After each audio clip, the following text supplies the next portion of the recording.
They had cast her aside 10 times already, each man sending her ticket only to turn his back when faced with a woman too tall. Yet this day, fate shifted when a hard-edged lumberjack stepped forward. Before we kick off this adventure, don't forget to hit like on the video and let us know in the comments where you're watching from. The train wailed its last cry and rolled away. The iron wheels clattered until they vanished into the pine-shadowed hills. Smoke clung in the cool air, blending with the sharp bite of resin and wet earth along the platform. The crowd scattered quickly. Wives pressed lips to husbands, a boy tore off toward the feed store, and 2 loggers hefted their gear without a glance back.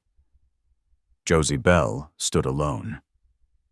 Nearly 6 feet tall, her posture. Stiff hands clenched around the worn handle of her trunk. Her faded dress, patched and repatched, bore stains of long travel. The hem carried soot from the cars, the neckline torn when it snagged on a nail. She knew the picture she made a woman too tall, shoulders broad, face too proud to beg abandoned yet again. Her cheeks burned under the weight of stares. Clyde Webb, the station agent, folded a letter with a cough, unable to meet her eyes. "Ma'am, I've got word from Harlan Bishop. He won't be coming after all." The words cut like every rejection before. 10 men had promised her a place. 10 had walked away. They wanted wives small and yielding, not someone who towered over them. Josie's jaw locked. She longed to haul her trunk away and never care again. But there was nowhere to go. She'd spent all she had just to make this journey north. Women nearby whispered eyes sliding her way. Too tall, one muttered, not low enough to miss. Josie heard it same as she had all her life. She fixed her gaze on the hills, cold and steady, while her stomach knotted so tight it made her sick. She thought about the next southbound train, but she had no money. She thought of Ruthie May in Illinois, but that sister hadn't answered letters in years. Shame pressed heavy, but Josie refused to let her face crack. She would not break before them. Then boots sounded heavy on the boards. A man stepped out from the freight office, slow and sure. Broad shoulders, sleeves rolled, suspenders, gray with sawdust and sweat. A battered hat shaded his face, but when he lifted it, green hazel eyes caught the light, keen but weary. Wade Fletcher. The town knew his name, though few spoke with him. He worked deep in the timber, returned only for supplies. Once long ago, he had a wife. She'd died giving birth, the child gone with her. Since then, he built his cabin with his own hands, drowning himself in labor. He wasn't seeking company. He wasn't seeking loss. Yet he stopped before Josie without a moment's pause. Her pulse kicked hard. She braced for the smirk, the cutting remark. But his eyes stayed on hers steady. He glanced at the trunk sunk in the mud. Without a word, he bent, lifted it onto his shoulder like it weighed nothing. Josie's lips parted, words rushed to her tongue. "I don't know you. I didn't ask for your help." But she swallowed them. Her arms had been screaming under that weight. He carried it with ease. Wade's voice came quiet, steady. "Don't fret. You'll come with me." Josie froze. Every eye on the platform turned. Whispers died. Clyde Webb dropped his gaze. No one in this town dared argue with Wade Fletcher. Fear struck her first. What did this man want? Another husband who'd decide she wasn't what he'd pictured. Another man who'd send her away. But there was something in his tone, not force, but certainty. Not that she could, not that she should, but that she would. She studied his face, the square jaw lines etched by weather and grief. Not cruel, not mocking, just worn. The choice pressed down heavy. Trust a stranger, or be left with nothing. Her chest ached. She thought of nights on the train, of letters that brought only rejection, of shame that clung to her name. She thought of dying slow in a world that never wanted her. And so she moved. Wade stepped off the platform toward a waiting wagon, her trunk balanced on his shoulder. Josie's hands shook as she lifted her skirts clear of the mud and followed. Each step felt like a leap into the dark. She couldn't thank him. Not yet. Her throat was too tight. Behind them, whispers stirred again, softer, but they didn't turn back. The wagon stood plain at the edge of the platform. Rough planks for a seat, shavings of sawdust dusting the bed. Wade dropped her trunk with a thud, checked the harness straps by habit. The two bay geldings shifted restlessly, flicking their tails at flies. Wade Fletcher didn't glance at her right away. Josie Bell lingered a step behind, fingers locked tight at her skirt. She could still feel the burn of all those stares searing into her back.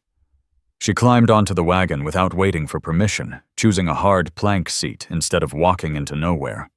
Wade gave a single nod, as if he'd expected nothing less. He settled beside her. The wagon groaned, and with a click of the reins, the team leaned forward, pulling them out of town. For a while, the only sound was hooves squelching in mud and iron fittings rattling. Josie kept her eyes fixed ahead, body stiff, but questions crowded her chest. Who was this man? Why had he stepped forward? What did he want in return? Fear pressed against her ribs, steady and sharp. She told herself she wouldn't be caged again. If he believed she had nowhere else to go, he was mistaken. She could vanish into the timber if she had to. She could make it. Yet even as the thought came, she knew it was a lie. Not here, not in land she didn't know. Wade broke the silence. Cabin's 3 miles out. His voice was roughened by work, but not unkind. She glanced at him. Up close, she saw the truth of the whisper's jaw-cut, square years carved into the lines around his eyes. Older than her, stronger than most, but burdened by something heavy and unspoken. She remembered what folks at the depot muttered: Wade Fletcher, the widower, the man who built a place with his own 2 hands, the man who didn't want company. If that was true, why had he reached for her trunk? The wagon jolted over a rut. She braced herself, her arm brushing his for a moment. He didn't pull away. Her eyes drifted to his hands on the reins, broad and scarred, a worker's hands, not a drunkard's. That steadied her more than she cared to admit. At last she found her voice. Why, she asked barely above a whisper. He looked at her once, then back to the horses. Couldn't leave you standing there. That's all. His tone was plain. He offered no more. Josie sat back, trying to read him. If it was pity, she would see it. If it was hunger, she would feel it. Instead, there was only that steady quiet, the same as when he'd lifted her trunk without fuss. The road narrowed into dark pines, trunks straight as rifles, shutting out the sun. The scent of sap and damp earth thickened. Town faded behind until there was nothing but the creak of wheels and the swing of horses' tails. Josie's stomach tightened.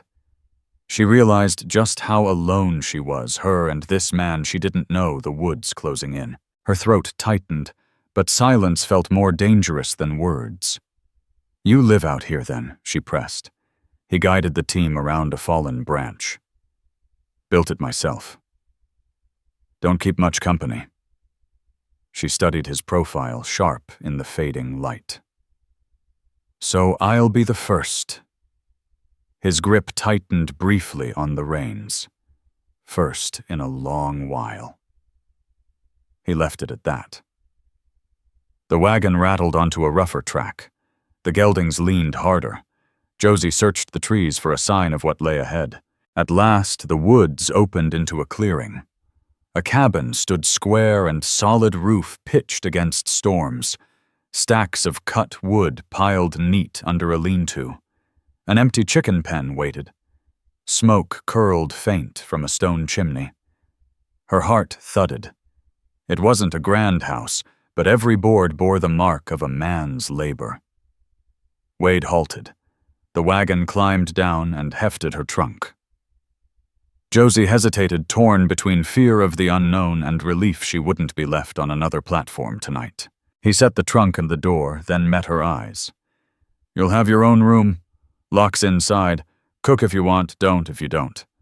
I'll be working most days." The words hit her. He'd thought about what she'd need to feel safe. He didn't press, didn't demand. That steadied her more than anything else. She nodded, throat dry. Wade stepped aside, letting her enter first. The cabin smelled of fresh-cut pine smoke and iron. A small table, 2 chairs, a narrow bed. Plain, but solid. She set her hand on the trunk and let herself breathe. Tonight she had a roof. Tonight she wasn't abandoned on a station platform. She didn't know what tomorrow might bring, but for now, she stayed. Morning came sharp and cool sunlight slicing through shutter cracks. Josie woke in the narrow bed Wade had pointed out.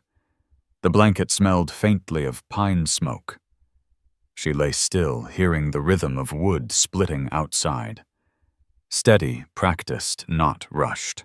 The sound reminded her how alone she would have been if she had stayed behind. The thought pressed heavy, as did the question, what did this man expect of her now? She dressed quickly, smoothing her patched dress, braiding her hair, then stepped into the main room. The fire burned low. Coffee bubbled in a dented pot. On the table sat a tin cup and a knife worn by years of use. The cabin spoke of a man who lived simply, who built what he needed, and wasted nothing. No curtains, no china, no pictures, just boards, tools, and the smell of fresh wood. Wade came in arms full of split logs. His shirt clung to his shoulders, damp with sweat. He set the wood down and gave her a short nod. Then, seeing the tension in her face, he spoke. "Coffee's ready. Mugs are clean." Josie poured, careful not to spill. The taste was bitter, but warming.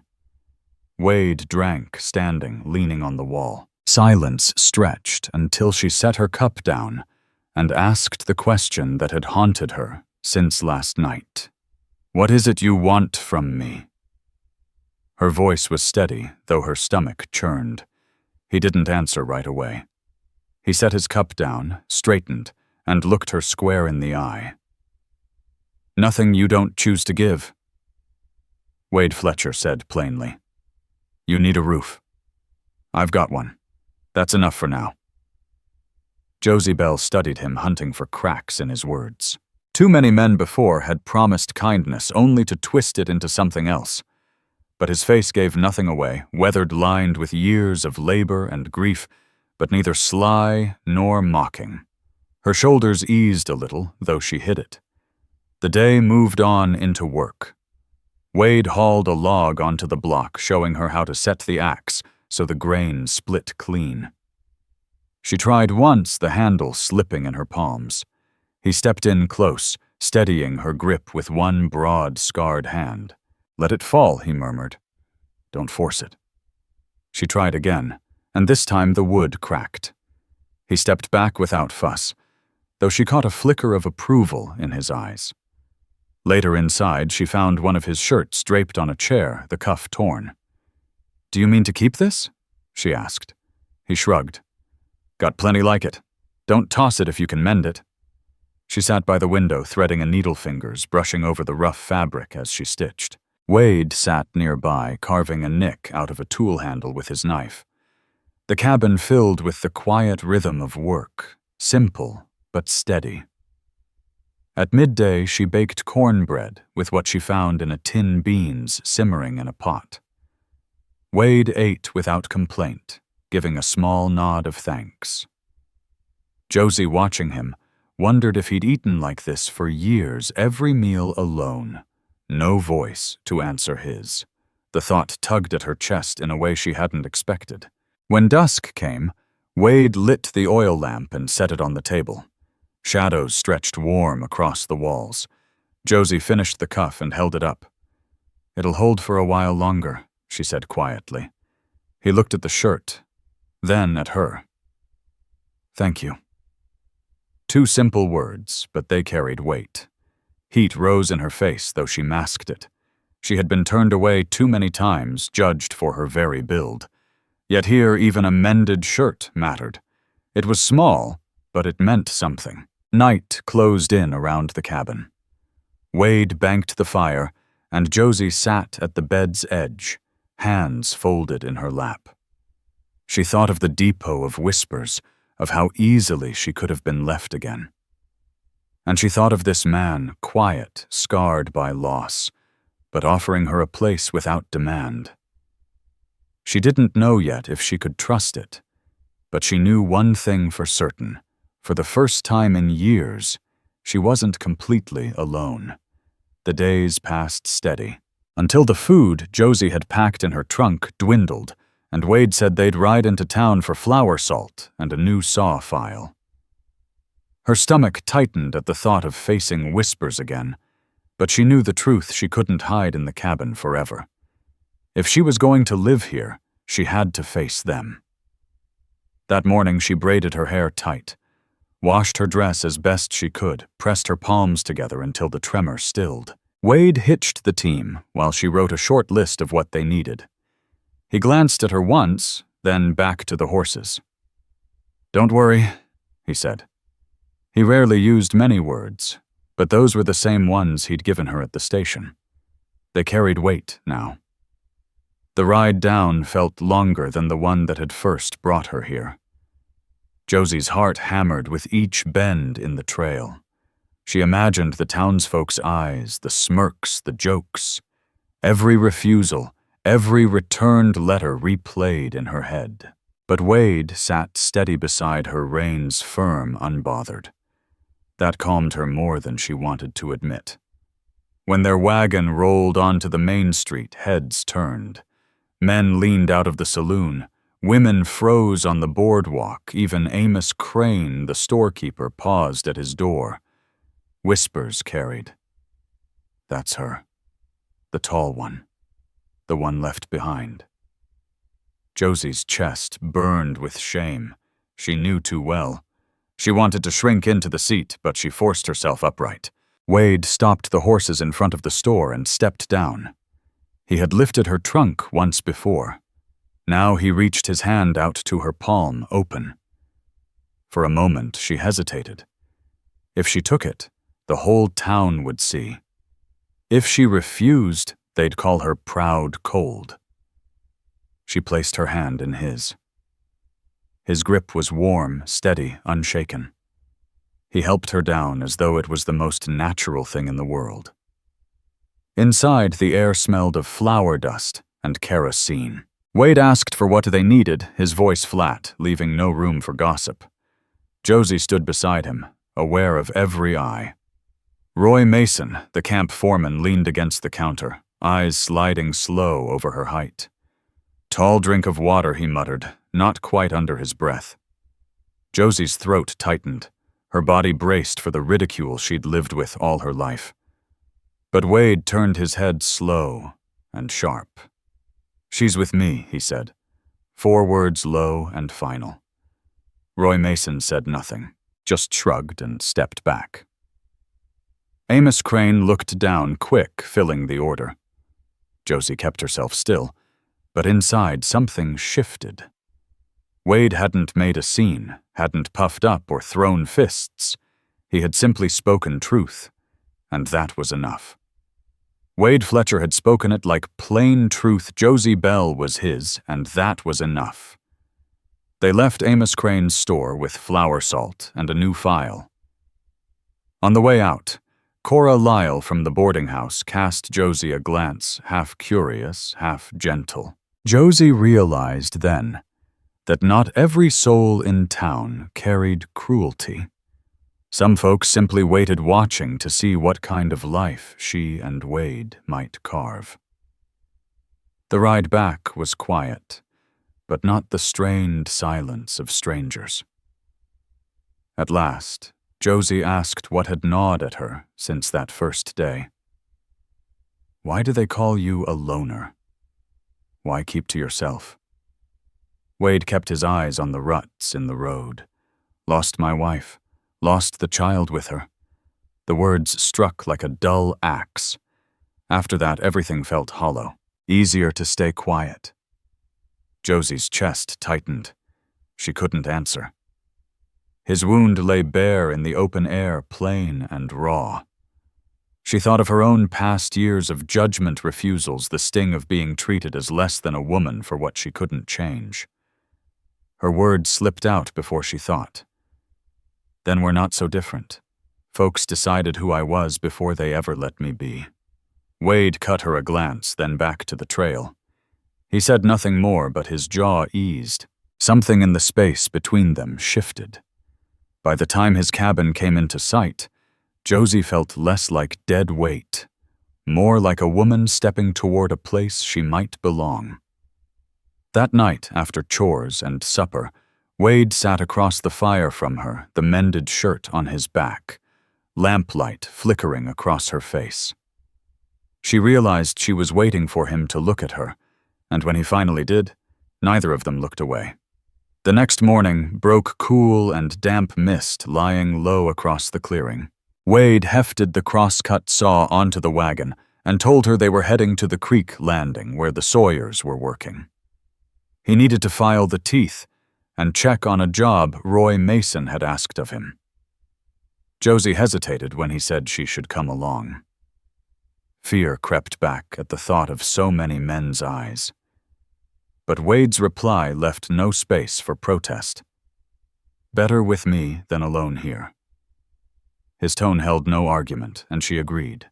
The road cut through dripping forest branches still wet from the night's rain. Wade let her take the reins once. She guided the team around a washout, hands steady. "You've driven before," he said, watching close. She nodded. "My father had horses. The first time she'd spoken of family since arriving." Wade didn't press, just tucked it away.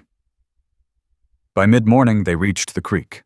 Logs jammed tight against the current, men shouting, ropes straining. Roy Mason stood on the bank, arms crossed, his eyes sliding from Josie to Wade, with a smirk he didn't voice. Josie's stomach twisted, but she held her chin high. Wade checked the saw's teeth, running his thumb along the steel, then set to work with the file rasping against the metal. Unwilling to sit idle, Josie found a kettle near the fire, stoked the coals, boiled water for coffee.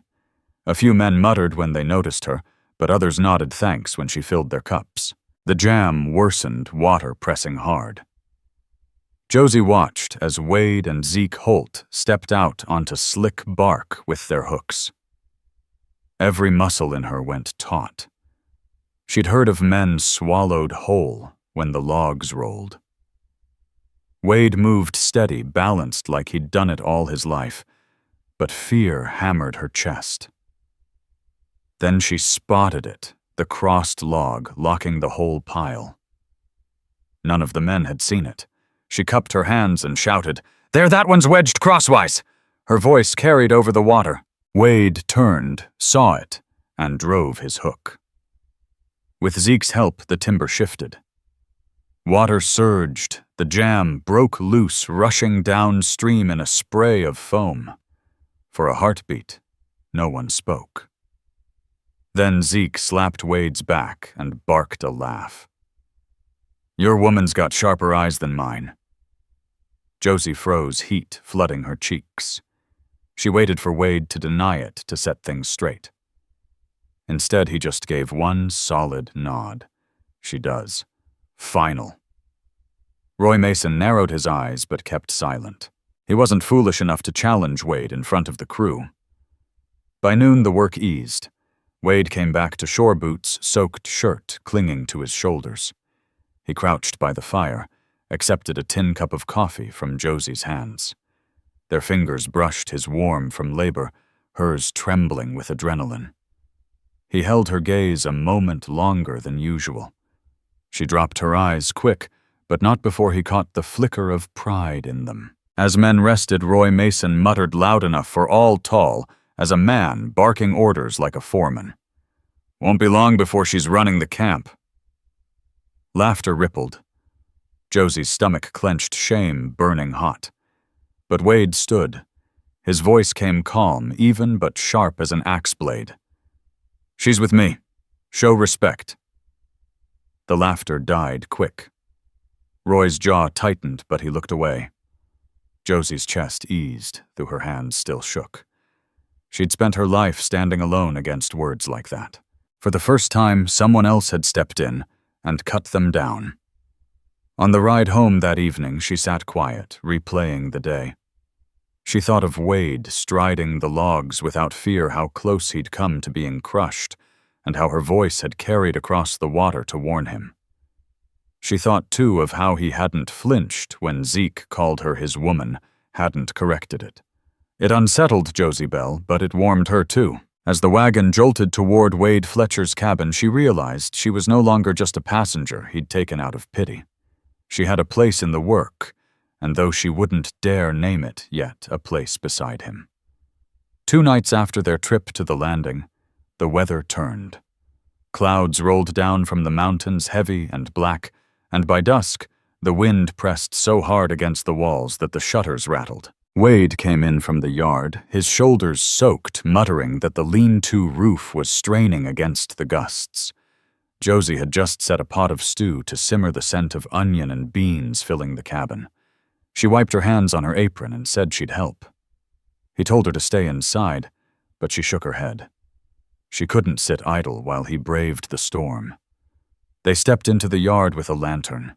Rain slashed sideways, soaking her braid and plastering her dress against her legs. The tarp stretched over the woodpile, snapped like a sail, the rope fraying against the beam. Wade climbed onto the slick boards to tie it back. Josie moved closer, bracing her weight against the stack to keep it steady. Her boot slipped in the mud. She caught herself hard on her wrist, pain shooting sharp up her arm, strong enough to make her nearly cry out. She gritted her teeth, trying to hide it, but Wade saw the twist in her face. He was off the boards in a second, gripping her elbow. "Inside, now." She wanted to argue, but her knees buckled with the pain. She let him guide her back. He shut the door tight against the wind, set the lantern on the table, and pulled a chair near the fire. "Sit," he ordered, his voice leaving no space for protest. She obeyed, cradling her wrist, feeling the throb with every heartbeat. Wade tore a strip from a clean cloth, fetched a thin slat of wood, and bound her arm with calm precision. His touch was steady, never rough. She studied his face as he worked, jaw set, eyes shadowed with worry he wouldn't voice. When he finished, he sat back. "Keep it still a week at least. I'll handle the chopping and hauling." His words were practical, but the worry lingered. Josie swallowed against the lump in her throat. "I can still cook. I can mend." She hated the thought of being dead weight, of giving him reason to regret taking her in. He shook his head. "No one's asking you to prove yourself. You're here. That's enough." Her chest tightened. No man had ever said such a thing. Not after 10 broken promises. Not after a lifetime of being told she was too tall, too strange, too much. She lowered her gaze, blinking against the sting in her eyes. The storm raged on wind, howling rain, hammering the shutters. Wade dragged 2 bedrolls close to the fire, so she wouldn't have to climb the loft ladder with one hand. They lay apart, but near enough she could hear his breathing. Neither spoke, the storm filling the silence. Yet something else moved between them, heavy and unspoken. Finally, in the dark, Josie whispered, "Why did you come forward at the station? You didn't know me. You didn't owe me anything." Wade shifted slightly. His voice came low. "Because I saw someone left standing who didn't deserve it. I've stood there myself. It's not a place I'd leave you." Her throat tightened. She thought of his wife, the child he had lost the years alone in that cabin. Loss had scarred him too. Two people marked by rejection, each unwanted in their own way. She turned toward the flicker of firelight on the ceiling. Her wrist throbbed, but it mattered less now. For the first time since stepping off that train, she believed she might not have to fight alone.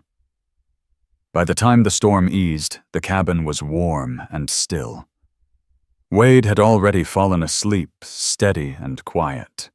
Josie lay awake longer, her good hand resting near his on the blanket. She didn't reach out, not yet, but the pull was there.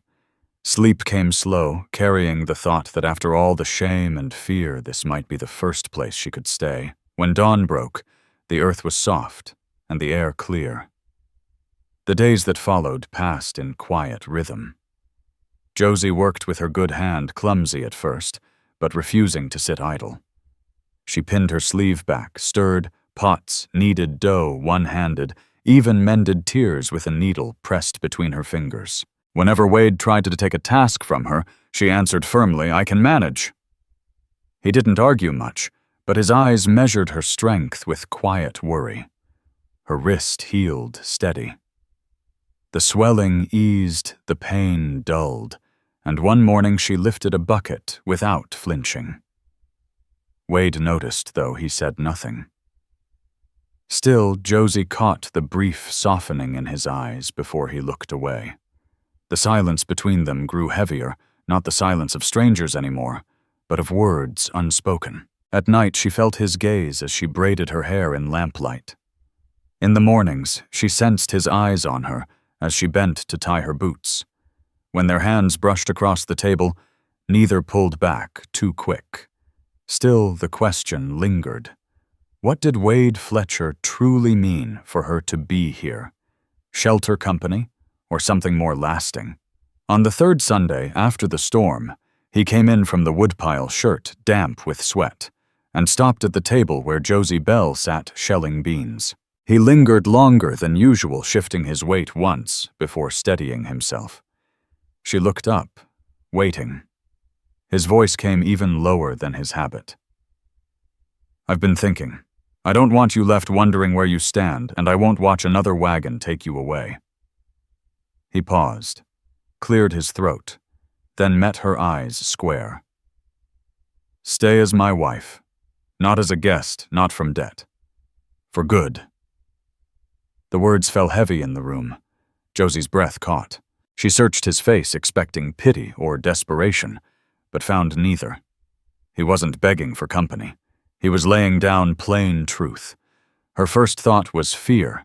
Fear of being bound again, of tying herself to another promise that might break like the 10 before. But then she remembered the station, his hand steadying hers on the axe. His defense at the landing, the splint on her wrist, the quiet words, "You're here, that's enough." He hadn't shamed her. Body hadn't mocked her. Height hadn't treated her as less. He had given her space, but also a place. Josie set the bowl aside, wiping her hands on her apron, heart thudding in her chest. She wanted to be certain she wasn't choosing out of need alone. She weighed the years of rejection against the weeks of quiet trust that had grown here. For the first time, the choice felt like hers.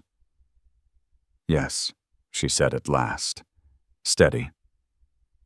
"I'll stay, not because I have nowhere else, but because I want to." For the first time since she'd known him, Wade's mouth lifted almost a smile.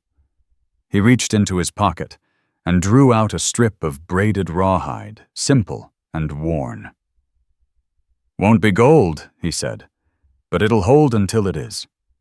He tied it gently around her finger, his eyes never leaving hers. The next day, they rode into town. Judge Hartford married them in his small office papers, signed without fuss. Townsfolk lingered, still whispering, but Wade held Josie's hand openly. And when the vows were spoken, the weight of every rejection she had known seemed to fall away. That evening they returned to the cabin wagon wheels rolling soft over pine-scented earth. Inside, Wade hung her patched dress by the door, without a word, the meaning clear. What was torn and worn was behind them. What lay ahead they would build together. That night by the fire, Josie lay beneath the same quilt with him for the first time. She felt the warmth of his hand cover hers, steady, certain, without hesitation. For the first time in her life, she belonged. The weeks after their wedding settled into a rhythm Josie had never known. Mornings began with Wade splitting wood while she stoked the stove, the sound of his axe marking the day like a clock. She baked bread, kept the pot simmering, and when the air warmed, she cleared a patch of earth on the south side for a garden. Wade cut cedar stakes, and she drove them deep into the soil, her long arms making the work easier. For the first time, her height wasn't a curse, it was strength. When Wade watched her, he didn't smirk as the townsman had. He just gave a small nod, as if to say, "This suits you." He busied himself with building a wider table. "For two," he said, when she asked why, keeping his eyes on the boards. Josie ran her hand across the smooth surface once it was finished, the scent of fresh-cut cedar rising from it. She had eaten so many meals standing at counters or sitting on rented beds that this plain table built by his hands felt like more than furniture. It felt like permanence. But the world beyond their clearing hadn't forgotten her. One afternoon, Eli Boone rode out with a letter. It bore the name of the man in Dakota who had once sent for her, only to turn her away without meeting her eyes. He wrote again, saying he had changed his mind that a woman like her could be of use with winter coming. Josie read in silence, her hands trembling, the words sharp and familiar. She remembered every station, every rejection. She looked at Wade across the table. He waited, not pressing, only steady. She folded the letter, slow, walked to the stove, and fed it to the fire. The paper curled, blackened, and fell to ash. She turned back. Wade said nothing, only reached across and took her hand. That was enough. The silence between them didn't feel empty. It felt decided. That night, as she braided her hair by lamplight, she caught his eyes in the window's reflection. Heat rose to her cheeks, but she didn't look away. For so long she had been told her body was wrong, shoulders too broad, legs too long. Now, in the glow of firelight, Wade's eyes carried none of that judgment. What she saw was recognition. Later, as they sat near the fire, Josie Bell rested her palm low against her stomach, a habit she'd taken on without thinking. Wade Fletcher noticed his eyes flicking there before returning to her face. She met his gaze and said softly, "It's too early to know for sure, but maybe." The weight of those words filled the cabin. Wade didn't rush to celebrate or make promises he couldn't keep. He only reached over, laid his hand over hers, and held it steady, warm. Josie lay awake long after the fire burned down. She thought of the letter turned to ash, the garden outside waiting for spring, and the man who had given her not just shelter, but a name spoken without shame. For the first time in years, she wasn't bracing for rejection. She was standing where she belonged. By midsummer, the clearing looked different.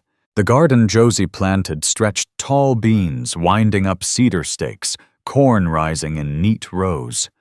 Chickens clucked in a pen. Wade had built feathers bright against the soil. The wider table Wade had fashioned stood in the center of the room, 2 chairs pulled close together. Its surface was already worn by their shared meals. It no longer looked like a cabin where a man lived alone. It looked like a home. Wade had taken to working evenings on something new, cutting and smoothing pine boards by the fire. Josie asked once what it was, and he only grunted, "You'll see." She thought she knew. Her hand had strayed to her belly more often these days. Though she hadn't said it aloud, the truth came clear when her courses failed to return. Fear and hope tangled inside her, but this time she didn't carry it alone. Wade noticed her silence, her tired mornings. One night, when she placed his hand where hers had rested, he simply nodded and held it there until the fire went out. The cradle took shape slowly. Wade sanded the rails smooth, fitted the joints tight, and when he set it beside their bed, Josie ran her palm over the wood, her throat tightening. He didn't speak of dreams or promises, just left it ready. That was his way. Word of their marriage had spread in town. Whispers still lingered, but not with the same cruelty. When Josie walked beside Wade, now head high, his presence left no room for mockery. Even Roy Mason, the foreman who once smirked, kept his distance. Folks began to accept what they couldn't deny, that Wade Fletcher had chosen his wife, and she had chosen him in return. At the boarding house, Cora Lyle pressed an extra loaf of bread into Josie's hands.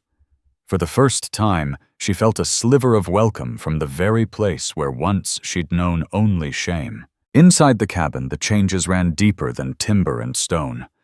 Josie no longer felt like a guest tiptoeing around someone else's life.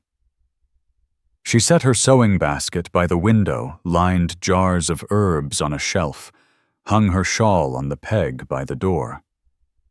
She moved with ease, her laugh quieter than most, but steady. Wade, once a man of few words, began letting his voice come easier with her. Their silences were no longer distant, they were comfort. One warm evening, as the sky softened over the pines, Wade brought her a small, cloth-wrapped parcel. Josie untied it and found a pair of boots sturdy and cut to her size. Her throat tightened as she traced the stitching. "You had these made?" she asked. "Sent word to a man in Helena," Wade said plainly. "Didn't figure you should go on with shoes that don't fit." She stood, slipped them on, and felt the firm hold of the leather. For years she had tried to make herself smaller, stooping to hide her height. Now she stood tall, taller still in those boots, and Wade looked up at her with steady pride. No shame, no hesitation. That night, with the fire warming the cabin, Josie leaned against him, her hand resting on her belly, his arm draped around her shoulders. The cradle stood ready at their bedside. The garden grew steady outside. The road back to town was only a road now, no longer an escape. She thought of all the train platforms she had stood on, all the faces that had turned away. None of it mattered anymore. She had not only found a husband, she had found a place where she belonged, a man who stayed when others fled, and a future that felt certain. Wade Fletcher, once a man convinced his life was over, now held it steady with Josie at his side. No questions lingered, no fears gnawed. The story that had begun with rejection ended here in a cabin of pine and lamplight with two people who had chosen each other and who would keep choosing day after day. If this story has touched your heart, I invite you to stay with us to discover more true tales of the Wild West. Stories that honor resilience, tenderness, and the spirit that God placed in those who blazed the trail. Subscribe, share, leave your thoughts in the comments, and join us once again to journey across this untamed land. Thank you.